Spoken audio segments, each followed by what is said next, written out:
The sound of a dragging chain, a slow, metallic hiss, breaks the 3 a.m. desert silence. Miles from the nearest town, a trucker watches from his cab as something begins to circle him in the dark. These isolated stretches of the American Southwest are often called the void. The landscape is vast enough to hide anything, and the sensory deprivation of the open road can quickly blur the line between reality and imagination.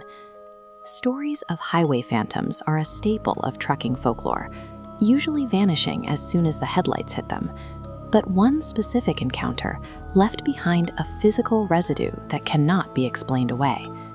The discovery of an actual iron chain challenges the assumption that these encounters are purely psychological. It raises the possibility that these desert phantoms are made of flesh and blood. A veteran owner-operator is defined by the constant vibration of the Peterbilt and the steady hum of the diesel engine. After 15 years in the cab, the truck feels like a fortress. In 2012, one driver was hauling electronics through the Nevada desert between Tonopah and Ely, a stretch of road that offers almost no light or signs of civilization for 50-mile intervals. At 3 a.m., the onset of extreme fatigue began to take hold. His vision blurred, and the white road lines started to twist like snakes under his headlights. He pulled the air brakes at an unofficial dirt patch near the ruins of a stone gas station from the 1950s. Exhausted, he leaned his head against the side window, facing the roofless remains of the building. When the engine cuts out, the desert silence feels physical, a weight pressing against the cab glass. This level of geographical isolation and physical exhaustion strips away the protection of the vehicle. It shifts the driver's role from an observer of the road to a vulnerable target. A flicker of light inside the stone ruins caught his eye. It looked like a single match being struck, followed by several more deep within the roofless structure. As his eyes adjusted, he realized the flickers were reflections off human eyes. A group of people was standing perfectly still inside the walls, watching him. Despite the desert heat, every person in the group was dressed in heavy, dark clothing. They were arranged in a tight, inward-facing circle. As the driver stared, they slowly turned their heads in unison to face the truck. The group's inward-facing formation and total lack of motion indicated an organized staging rather than a chance gathering of drifters. The tallest figure stepped out from the ruins and began walking through the dirt, dragging a heavy iron chain behind him. The figure moved in a deliberate circle around the Peterbilt, creating a physical perimeter around the vehicle with the scraping metal. The driver slammed the truck into gear and fled, driving toward the lights of Ely. He didn't stop until he reached a well-lit station. Upon inspecting his tires, he found a rusted, heavy iron chain hooked into the truck's rear chassis and wrapped tightly around the axle. The presence of the physical hook moved the event from a question of perception into a documented interaction with a tangible threat. One theory suggests the site is a locus for territorial spirits. Regional folklore often describes entities that are bound to these desolate geographies.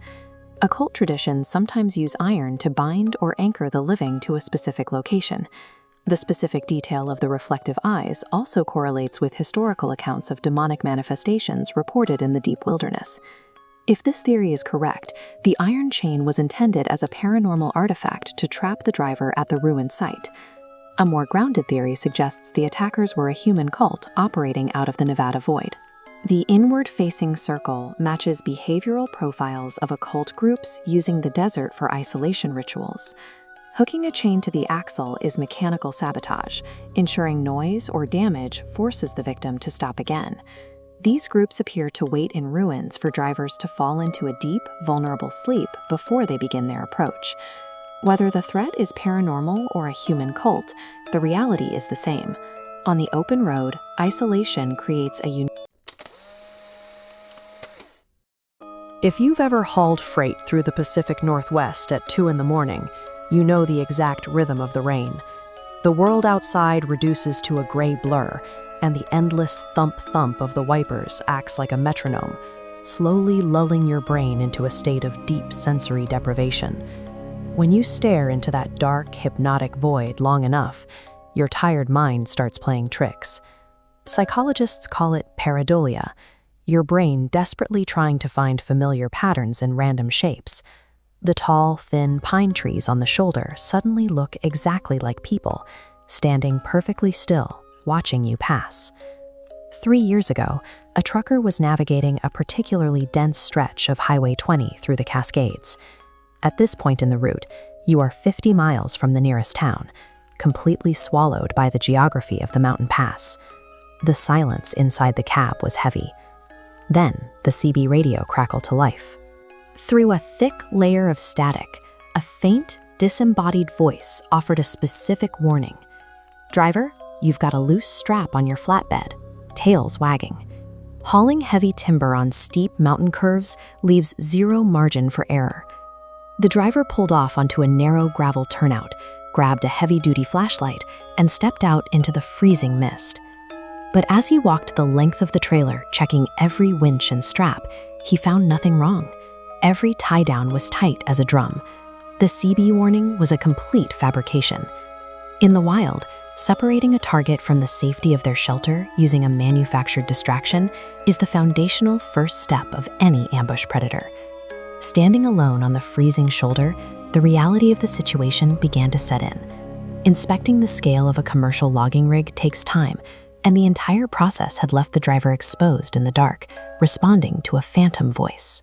He turned back toward the cab, where he had left the interior dome-like glowing. Glancing up at the driver's side mirror, he saw a reflection of the sleeper berth behind his seat. And in that reflection, a pale, impossibly thin hand reached out from the darkness of the bunk and gently pulled the curtain shut. There was no partner, there was no hitchhiker. He was entirely alone. Caught between running into the pitch-black woods or reclaiming his shelter, his fight-or-flight response kicked in.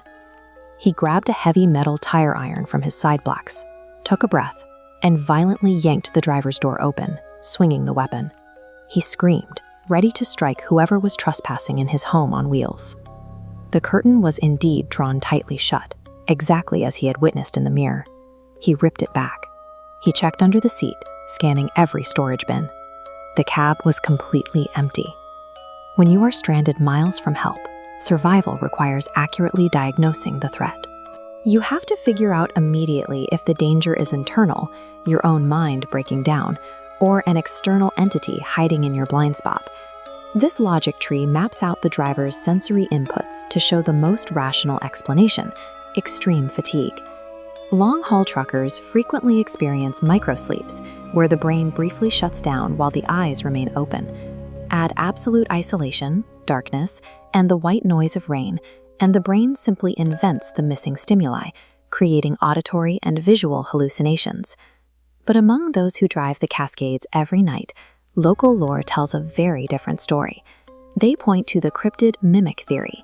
This suggests deep woods predators mimic human voices, constructing highly specific auditory lures over the CB radio to coax drivers out of their steel cages. As for the empty cab, that brings up the phantom hitchhiker theory.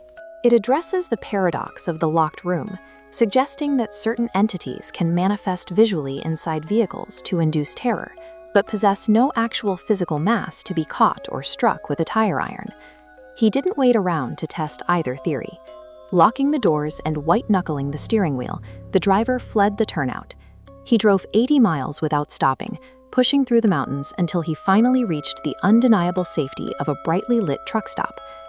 Explaining away these terrors as sleep deprivation provides a comforting safety net. It allows drivers to get back on the road the next night. But that entire net collapses the moment the encounter leaves behind physical evidence. He paid for a motel room that night, refusing to sleep in the rig. The next morning, bathed in the safety of daylight, he walked back to his truck to retrieve his bag from the sleeper berth. That is when he noticed something on the glass. Pressed clearly into the condensation of the cold window was a single, wet handprint. And it wasn't on the exterior of the vehicle. It was stamped directly onto the inside of the locked passenger side windshield. It was small, roughly the size of a child's hand, but as he counted the marks on the fogged glass, he realized it had 6 thin fingers.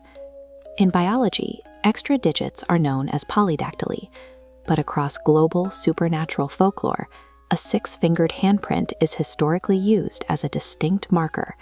It is a signature left behind to signify that whatever crossed your path was decidedly not human. The driver immediately established two unbreakable operational rules for the rest of his career. He will never haul a load down Highway 20 again, and if he ever has to step out into the dark, he never leaves the interior cab light on. Extreme exhaustion can easily trick the human mind into seeing ghosts in the pines. But a wet, six-fingered handprint locked inside an empty cab proves something far worse. It proves that some of these desolate stretches of highway are active hunting grounds for things we simply do not understand.